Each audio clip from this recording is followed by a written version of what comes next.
자, 지금부터 조선 기자재주 좀 볼게요. 조선 기자재주들이 이제 STXNG 좀 밀리긴 했는데 오늘 시장이 밀리는 거에 비해서 그게 크게 밀리지 않았죠. 자, 초대형 태풍 흰남노 이것도 이제 조선업계가 약간은 쉴 거예요. 이거 쉴 수밖에 없죠. 지나갈 동안 다 바다와 관련이 있고 또 하필이면 그 현대중공업이라든가 많은 그 조선사들이 이제 있는 지역으로 또 태풍이 지나가죠. 자, 우리나라의 수주 얘기가 계속 나오죠, 지금. 수주가 많다는 얘기는 그만큼 조선 기자재들의 주가가 좋아질 수 있다는 얘기가 됩니다. 자, 현대중공업이 3,917억 규모의 VLGC 세척 공사 수주가 있습니다. 그래서 오늘 좋았는데, 역시나 뭐, 조선 기자재들은 우리나라가 지금 시장에 주도주로 들어와 있는 게 태조 패풍차죠. 그죠? 태조 패풍차. 저는 그렇게 생각해요. 물론, 이건 개인들마다 틀리기 때문에 절대 이렇게 무조건 믿지 말고, 저는 항상 주식에 대한 가이드라인을 제시해드린다고 하면 돼요. 가이드라인. 그래서, 제가 생각하는 거니까 참조 정도 하시면 돼요. 태양광, 조선, 폐배터리, 풍력, 자동차. 요렇게를 저는 주도주로 봐요. 물론 자동차가 주도주로 들어오면 좀 시간은 걸려요. 대신에 반드시 다음에 주도주로 들어올 확률이 있고 자동차가 들어오다 보니까 당연히 전기차 충전이 들어올 거고 폐배터리가 들어오겠죠. 이렇게 들어오는 거고 신재생이 IRA, 그죠? IRA 그러니까 인플레 감축 법안 요거에 대한 수혜주가 되죠. 그러니까 다시 두 개가 되고 지금 완벽하게 들어오는 층은 얘죠. 조선기자재. 그래서 조선기자재를 한 번 더 보겠습니다. 우리 시장에서 수익을 내려면 되도록이면 지금 시장에 주도주로 들어와 있는 걸 하는 게 맞아요. 자, 대우조선해양에 대한 얘기가 있습니다. 비싸고 어렵다는 셔틀뱅커를 셔틀 탱커 두 척을 제때 넘겼어요. 그동안 좀 이렇게 많은 고난이 있었는데 할 일 정확하게 회사에서 잘해준 거죠. 그래서 지금부터 조선 기자재, 특히 대표주를 볼 건데 저는 항상 알려드리지만 이거 제 개인적인 생각이에요. 저는 항상 대표주보다 기자재주가 좋아요. 이해하셨죠? 왜냐면 대표주는 어쨌거나 약간 재무적으로 조금 이제 물론 재무가 많이 좋아지긴 할 거예요. 좋아지긴 할 건데 그래도 재무적으로 아직은 적자 상태고 항상 빠른 거는 기자재주가 빨라요. 자, STX를 봅니다. 시장 무너지면서 무너졌죠. 보겠습니다. 월봉 H가 아직 높지 않아요. 높지 않고 자, 주봉에서 보게 되면 5선 추세를 깼기 때문에 좀 밀릴 수는 있어요. 하방으로 밀릴 수는 있는데 역시나 주가 H가 낮기 때문에 앞으로 돌아나갈 확률이 더 커요. 단 주가는 이전 저점이나 최저점 자꾸 깨면 안 돼요. STX 중국도 많이 밀렸죠. 자, 월봉에서 보면 위치가 높지 않은데 주봉에서 추세가 깰 상황이 이렇게 그죠? 지금 보면 20선이 따라서 내일 반드시 돌려줘야 돼요. 내일 못 돌려주면 아 추세가 또 한번 무너지는구나. 아무리 조선업계가 지금 시장에 주도주가 들어와 있더라도 우리나라 주식 종목 자체가 예를 들면 주식 개별 종목 그리고 지금 주도주로 있는 종목들도 수급이 중요하지만 결국 가장 큰 흐름인 지수의 수급이 깨지게 되면 무너져요. 이런 부분은 항상 명심하고 대응해 주고 뭔 얘기냐면 너무 한 번에 있는 현금 갖다가 주식 다 사거나 이렇게 하지 말고 적당히 본인들이 감당할 수 있는 부분 나의 돈과 나의 운명과 주식을 같이 하지 마요. 주식은 투자예요. 자, 일봉에서 떨어졌습니다. 떨어졌는데 이제 심하게 밀리면 이런 데 오겠죠. 매물대니까 그죠? 올 수 있으니까 지금 당장 매수하지 말고 시장이 좀 살아나거나 좋아졌다는 게 좋다. 약간 긴 호흡으로 보면 STX 중국도 그렇게 나쁘진 않아 보여요. 그죠? 자, 현대미포조선 제가 월봉에서 높다고 그랬죠. 월봉에 높은 종목 좀 조심해야 돼요. 일단 주봉에서 우선 깼기 때문에 월봉에서 5개월선 근처 매수 깨면 손절 이렇게 하시는 게 맞고 한국조선해양은 아직 위치가 낮아요. 대바닥권에 있어요. 그래서 이 정도 자리면 아마 좀 안정적인 거예요. 주가는 이제 크게 급등도 못하겠지만 좀 안정적인 거고 아직 큰 대량 거래나 이렇게 들어올 때까지는 제가 지금 들어가면 보조병은 쓸 수 있다. 이렇게 생각하시면 됩니다. 단 주가는 싸요. 자, HJ 중공은 제가 건들지 말라고 그랬죠. 우리가 주식을 할 때는 추세가 어느 정도 안정돼 있어야 되는데 너무나 심한 우하향이죠. 그렇기 때문에 아직 HJ 중공업은 5주선이라도 돌파 안 착할 때까지는 손대지 않는 게 좋아요. 자, 삼성중공업도 많이 떨어지긴 했는데 결국 월봉 바닥권이죠. 자, 보겠습니다. 바닥권이죠. 그러니까 지금 바닥권이니까 이건 너무 괜찮고 주가는 싼 거예요. 자, 주봉에서도 박스권에 갇혀 있죠. 55,100원부터 이렇게 6,300원까지 이렇게 박스권에 있다. 이렇게 생각하고 보시면 됩니다. 대우조선해양도 엄연히 박스권이에요. 지금 월봉 바닥에 있어요. 여기부터 18,000원부터 이렇게 26,000원까지니까 18,000원대건 매수해보면 해요. 대신에 18,000원 데이터라면 손절하고 봐야 돼요. 자, 현대중공업도 잘 나가다가 밀렸죠. 이 친구 박스권에 있다고 했죠. 여기부터 여기까지 갇혀 있는데 일단 월봉에서 되도록이면 5개선 깨지 않아야 추세가 유지가 돼요. 월봉에서 5개선을 깬다는 거는 추세가 무너질 수 있다 이렇게 보시면 되는데 아까 알려드렸듯이 STX나 ST중공업 대표주들은 지금 추세도 깨고 있지만 추세를 깨지만 어차피 자리도 높은 애들도 많고 또 영업이익이 적자라든가 이런 게 심하기 때문에 지금 바로 돌아나간다거나 이렇게 보긴 힘들어요. 그래서 항상 조선 기자재주를 보는 게 좋아요. 어차피 배 만들려면 재료 필요할 거 아니에요. 그죠? 배 만들려면 어차피 그 기자재가 필요하기 때문에 대표주와 상관없이 조선 기자재주의 흐름은 좋다. 이렇게 보시면 됩니다. 일단 KSP를 볼게요. 자, KSP가 월봉에서 최고점 찍자마자 52주 신고가 찍자마자 떨어졌죠. 원래 그래요. 52주 신고가 찍은 종목을 바로 사지 마요. 반드시 조정이 들어오는데 KSP가 중요하게 깨지 않을 자리 몇 개가 있어요. 길게 봤을 때는 월봉에서 5개월 선을 절대 이탈하지 않아야 되고, 특히나 주봉에서 보면 예전에 변곡점을 뚫어놨어요. 여기죠. 여기가 2,600원이에요. 그래서 이 친구가 2,600원 깨지 않는 선상에서 매수거든요. 오늘 딱 찍고 나갔어요. 오늘이 매수 타임이었던 거예요. 그죠? 제가 멤버님들한테 알려드렸어요. 아침에.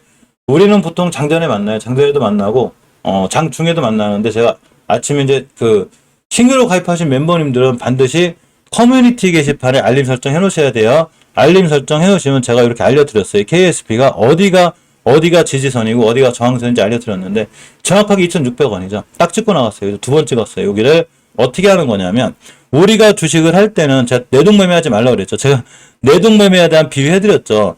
주식은 전쟁터 같아요. 근데 내가 내동매매를 한다는 얘기는 아무런 계획 없이 총탄과 포탄이 쏟아지는 공간에 들어가는 거예요. 이게 내동매매예요. 사고 올라가는 거 쫓아가서 하는 거. 주식은 전쟁터이기 때문에 반드시 계획을 짜고 하라고 그랬죠. 계획을 짜서 그대로 진행하면 되는 거예요. 전술 전략을 짜는 거죠. 그러니까 KSP는 월봉, 주봉, 일봉에서 깨지 않아야 될 자리가 있는데 2,600원에 선을 거나요. 이렇게 몇 번 찍었어요. 오늘 한 번, 두 번, 세 번 찍었는데 여기가 매수 타임이에요. 자, 장 후반에, 중 후반에 올라간 거죠. 그죠? 그래서 앞으로는 여기만 깨지 않으면 되고 여기가 매수 타임이 되는 거고, 일단은 이전 고점금이 목표가 되겠죠. 3,200원이 목표가가 되고 3,300원인 최고점을 뚫는 순간 어디 갈지 몰라요. 52주 신고가를 다시 찍는 거예요. 자, 그래서 이전 고점이 목표가고 2,600원을 깨지 않는 게 무척 중요하다. 이렇게 보시면 됩니다. STX 엔진이 많이 밀렸죠. 저도 깜짝 놀랐습니다. 어차피 많이 올라왔어요. 52주 신고가를 싹 찍고 하다 떨어졌는데, 예전에 최고점 자리가 얼마냐면 19,800원이에요. 고점을 찍게 되면 당연히 조정이 들어오는데 깨지 않을 자리가 정확히 5개월 선이죠. 15,000원대만 이탈하지 않으면 돼요. 내일 또 밀릴 수는 있고, 특히 주봉에서 오늘 KSP가 찍고 나간 자리랑 똑같은 이 자리가 매수 타임이에요. 오늘이 매수 타임이라는 거죠. 그러니까 정확하게 최고 중요한 거는 깨지 않을 자리 많기 때문에 단 내일 깨면 각오해야 돼요. 11,000원까지. 오늘 지켜줬기 때문에 음봉 무서워하지 말고 오늘 저점이 매수 타이밍 이렇게 되는 거예요. 그죠? 본인이 만약에 단타 단기 하기로 했는데 20일선 깨면 손절하기로 했어요. 그럼 다시 손절이 맞는 거예요. 주식은 본인이 계획하는 자리가 왔을 때까지 매수하지 않는 게 중요하고 계획을 갖고 하시는 게 중요해요. 안 깬 거예요. 아직은. HSD 엔진을 봅니다. 월봉에서 보게 되면 5개월선만 밀고 내려오지 않으면 돼요. HS 엔진도 당연히 KSP, SDX 엔진, SD 엔진까지 전부 다 월봉에서 전고점 찍은 거예요. 그죠? 전고점 찍고 떨어졌기 때문에 밀리는 거죠. 그러면 조정권만 버텨주면 돼요. 자, 주봉에서 보게 되면 이렇게 변곡점이 되는 거죠. 이런 자리만 깨지 않으면 됩니다. 안 깰 자리 안 깨고 지켜준 거죠. 앞으로도 안 깨면 돼요. 자, 일봉에서 보게 돼도 역시나 좀 하루 이틀 밀리긴 해도 지켜줄 자리 잘 지켜주고 자기 할 일 열심히 하는 거예요. 그러니까 아직은 괜찮고, 조선기자재들은 시장의 중심으로 들어와 있기 때문에 괜찮아요. 자, 한라이맥스가 기관에서 계속 사고 있다가 밀렸죠. 지금 계속 사고 있어요. 지금 사실은. 이제 오늘은 시장이 많이 밀렸는데, 일단 20개선 해석하기 때문에 약간 긴장은 해야 돼요. 요거 돌려줄 때까지는 잠깐 대기인데, 자, 주봉에서 보게 되면 이선도 깨고 있죠. 추세가 지금 깨지고 있는 거예요. 그러면 좀 더 밀릴 수 있어요. 그러니까 기다려야죠. 일봉에서 내일 같은 날 60에선 지켜주면 매수, 깨면 일단 매수하지 마요. 매수했다가 해도 60선 깨면 매수하지 마요. 그럼 더 싸게 살 수 있으니까. 지금 자리가 나쁘진 않아요. 한라이맥스는 잘못하면 더 싸게 살 수 있는 기회를 놓치니까 일단은 기다립니다. 대신에 한라이맥스도 조선기자재 관련해서는 나쁘지 않기 때문에 잘 보실 필요가 있어요. 우리가 보통 조선기자재주가 이 풍력하고 잘 연결이 돼 있어요. 풍력하고. 태웅이 풍력 관련주의자, 원전 관련주의자, 이 조선기자재 관련주예요. 자, 태웅을 보게 되면 당연히 월봉에서 전고점 맞고 떨어졌죠. 그러니까 조선기자재주가 지금 못 간 게 아니라 1차 고점 목표가를 맞고 떨어지는 거예요. 떨어지는 거고, 주봉에서 보게 되면 추세를 지켜주고 있죠. 전혀 오선에 드러나지 않고 있는데, 이 친구가 오늘 시장이 무너진데도 불구하고 또 안 깼죠. 안 깨요. 그죠? 여기 12,400원이 딱 매수 타임이라고 그랬죠. 제가 정확히 찍고 나갔죠. 오늘도 12,450원 찍고 나왔어요. 앞으로도 역시나 저 자리가 오면 매수 깨면 손절하시면 돼요. 계획을 세워드리는 거예요. 주식 계획형이죠. 12,450원을 안 깨야 태웅은 여기서 또 뛰나가요. 그래야 전고점 찍고 또 올라가니까 12,450원 깨지 않는 자리에서 매수, 깨면 손절. 요렇게 하시면 됩니다. 오리엔탈 전공을 또 올라갔다 왔죠. 이렇게 오늘 몇 프로 갔다 왔냐면 7% 갔다 왔는데, 자, 월봉에서 이치가 높지 않아요. 그죠? 높지 않고 엄연히 5개선 지켜주고 있죠. 추세가 유지되어 있는 거예요. 주봉에서 보면 중기적으로 조정을 거쳐주는 20선 지켜주고 있기 때문에 20선 짚고 또 올라갈 수 있어요. 오늘 시장이 안 좋은데도 강하죠. 최소한 만약에 내가 오리엔탈 종목 사겠다. 계획을 세워야 되겠죠. 채우겠다 그러면 그냥 어제 저점 훼손하지 않는 선상에서 매수, 깨면 손절 이렇게 진행하시면 돼요. 대항전기공이 좀 밀리고 있긴 한데 어차피 이 친구 1창프가 찍은 거예요. 항상 20개선을 기준으로 제가 알려드렸죠. 20개선을 기준으로 깼을 때는 주가가 우하향이 확정이 되고 다시 돌파하기가 엄청나게 힘든 줄 마시면 돼요. 대신에 다시 돌파했다. 그냥 20개선만 깨자면 되죠. HLB가 이렇게 하고 있는 거예요. 자, 목표가를 맞았기 때문에 조정이 들어오게 되면 5개선까지 밀릴 수 있는데 그 자리가 오늘 근처죠. 60개선까지 왔어요. 5개선 자리가 13,150원이 되고 13,150만 깨자면 돼요. 이번 주 조정을 거쳐줄 때 20주선, 그죠? 중기적으로 조정을 거쳐주는 20주선만 깨자면 된다. 이렇게 보시면 됩니다. 자, 일봉에서는 자리 없어요. 우리가 주식을 찾을 때 일봉에서 찾지 마요. 월봉하고 주봉에서 찾는 거예요. 일봉은 그냥 매수 매도 타이밍만 잡는 거지.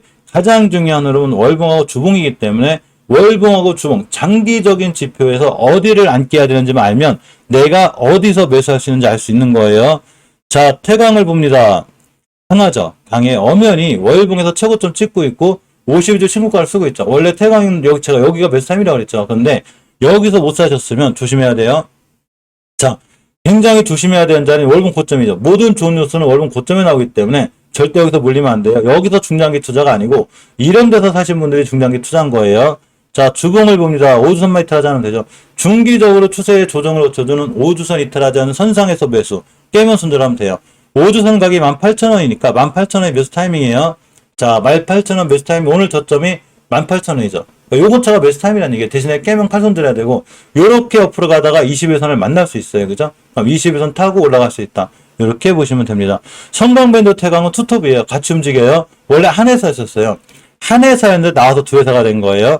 자, 성광밴드도 엄연히 예전에 고점 다 뚫고 있기 때문에 52주 신고가를 새로 찍고 나갈 확률은 크지만 월봉의 치가 높죠. 여기가 매수 타이밍이고 지금은 중장기 투자가 아니기 때문에 역시 단기 수익으로 잘 봐야 되고 주봉에서 봤을 때 태광하고 똑같이 5주선을 깨지 않는 선상에서 봐야 돼요. 5주선의 가격이 얼마냐면 정확하게 11,800원이에요. 15,800원만 깨지면 되고 앞으로도 21선 훼손하지 않는 선상에서 매수 쭉 타고 올라갈 확률이 굉장히 큽니다. 하이로코리아가 좀 애매해졌죠. 하이로코리아는 일단 많이 올라왔어요. 많이 올라왔고 월봉에서도 매물대가 많은데 여기가 목표가죠. 맞고 떨어진 거예요. 어디까지 조정 올지 몰라요. 단 아까 금방 태광하고 성광배도처럼 5주선 이탈 안 해야 추세가 유지가 되거든요. 근데 일봉에서 그 자리가 21선이에요. 그러니까 21선 근처 매수 깨면 손절. 하이로코리아는 그렇게 대비하셔야 돼요. 21선 근처 매수 깨면 손절 이렇게 하셔야 됩니다. 자, 이엔코리아를 봅니다. 이엔코리아를 보면 월봉에서 봤을 때 목표가 찍은 거죠. 그죠? 20개선 찍은 거예요. 그러니까 조정이 들어오겠죠. 잘하면 이렇게 5개선까지 들어와요. 제가 여기서 좋다고 그랬죠. 안바닥, 투바닥, 쓰리바닥. 여기서 큰 수익이 난 거죠. 자, 요렇게 조정 거쳐줄 때 5개월 선을 지켜주면 다시 매수. 근데 이엔코리아는 5년 연속 적자 회사기 때문에 맘 편하게 보긴 힘들어요. 자, 주봉에서 있으면 밀면 어차피 옷은 와요. 요거차가 매수 타이밍이에요. 그러면 또 올라갈 수 있다. 이렇게 보시면 됩니다. 잘 올라왔어요. 그동안 쭉 타고 올라왔기 때문에 찍고 나가는 게 맞아요. 자, 월봉에서 보게 되면 일봉에서 241선 기준으로 매수매도 잡는 게 맞긴 한데 우리가 차트를 해석할 때는 일봉만 보면 안 돼요. 이해하셨죠? 월봉, 그리고 주봉, 일봉까지 합해서 교집합이죠. 요거까지 완벽하게 조건에 맞았을 때 하는 거예요. 여기서 단타 단기 스윙은 30분봉까지 맞춰놓고 해야지만이 그날 하루도 가장 적당한 매수 타이밍을 내가 잡을 수 있다. 이렇게 보시면 됩니다. 차명희 씨 볼게요. 자, 아까 알려드렸죠. 월봉에서 20개선을 뚫어졌다는 얘기는 제가 굉장히 좋다고 그랬죠. 그러면 그 다음부터는 20개선만 깨면 되는데 오늘 저점이 20개선을 딱 찍었죠. 이런 거예요, 주식이. 주식은 뉴스, 찌라시, 기사, 공시 아무것도 믿지 마요. 추세만 믿으면 돼요. 자, 일봉에서 20개선을 찍은 자리가 이날 저점이기 때문에 앞으로 7,700원만 깨지 않으면 또 한번 뛰거나 추세가 유지가 되니까 7,700원 기준으로 잘 보고 계세요. 자, 동성하이텍이 13,000원을 못 들었습니다. 여기가 매물대기 뚫어줘야 돼요. 자, 밀렸는데 당연히 금방 설명드렸죠. 20개선만 안 깨면 돼요. 5개월선 20개선 가격이 11,800원이기 때문에 11,800원대만 이탈하지 않으면 또 뛸 수 있으니까 잘 보고 계시기 바라고. 자, 삼형님태 또 똑같죠. 월봉에서 보면 20개선 뚫었잖아요. 그죠? HLB가 다 뚫었어요. 20개선. 20개선 뚫었기 때문에 지금부터 20개선만 훼손하지 않으면 되는데 역시나 딱 짚고 올라갔죠. 추세가 유지가 되는 거예요. 자, 주봉에서도 저번 주에 설명드렸듯이 20주선만 깨지 않으면 된다고 그랬는데 안 깨고 딱 찍고 나왔죠. 오늘 시장이 약한데도 자기 혼자 7% 올랐어요. 그러면 내일 같은 날 또 뛸 수 있다는 얘기죠. 그죠? 잘 보고 계시기 바랍니다. 하이인베스트는 스틸 관련주거든요. 근데 이게 조선기자재 관련주게 돼요. 좀 애매해요. 추세는 깨져 있는데 월봉 해치 났고 추세는 깨져 있기 때문에 지금 매수하기가 애매하니까 좀 기다렸다가 최소한 5일선이라도 돌파 안착해 줄 때 매수해 주는 게 좋습니다. 조강 ILI는 무상증자 이슈 이제 크게 떴다가 거의 제자리 왔죠. 제자리가 왔는데 5개선 깨고 있죠. 일단 사지 마요. 5개선 깰 때는 깨질 사지 말고 주봉에서 5주선을 지켜주는 게 중요해요. 제가 매수 타임 나중에 멤버는 따로 알려드릴 테니까 이거 5선 확인하고 사야 돼요. 내일 같은 날은 한번 사볼만 해요. 5선 지켜주고 있으니까 내일 같은 날 딱 내일 같은 날 21선 깨지 않은 매수 조강 ILI는 또 뛸 수 있어요. 내일 잘 보고 있어야 되겠죠. 1승은 웬만하면 하지 마요. 너무 높아요. 그죠? 하지 말고 굳이 단타 단기 하시는 분들이 정고점 뚫을 수도 있으니까 하시게 되면 딱 계획만 잡으면 돼요. 주식은 계획만 잘 세우면 손실 크게 안 봐요. 5일선 근처 매수 깨면 손절 이렇게 하시면 돼요. 1승은 5일선 근처 매수 깨면 손절하면 됩니다. 이렇게 하시면 됩니다. 웨디콕스는 재무가 너무 안 좋아서 이 친구는 자 주봉에서 5주선만 아끼면 되거든요. 이제 깨진 않고 있으니까 오늘이 매수 타임이었겠죠. 그죠? 5선 딱 찍고 올라갔으니까 자 내일부터도 5일선만 깨지 않으면 괜찮아요. 5선만 깨지 않으면 되고 미나전공 여기부터는 자리가 좀 높아서 뺄게요. 그래서 1승까지 메디코스까지 그래도 볼만한데 1승도 자리 높아요. 그래서 단기 단타 잘 하시면 해당되고 KSP나 SX 엔진, HSD 엔진 죄송해요. 발음이 좀 그래서 한라이메스, 태영, 오리엔탈 전공, 대항전기공업, 태광, 성강밴드, 하이로코리아 태광, 성강밴드 자리 높아요. 그래서 이렇게 하나, 둘, 셋, 넷, 다 해서 8개 요 정도는 우리가 조선기자재 관련해서는 볼만한 자리에 있다. 요렇게 보시면 될 것 같습니다. 자, 조선기자재 관련주들은 여기까지 볼 수 있는 걸로 할게요.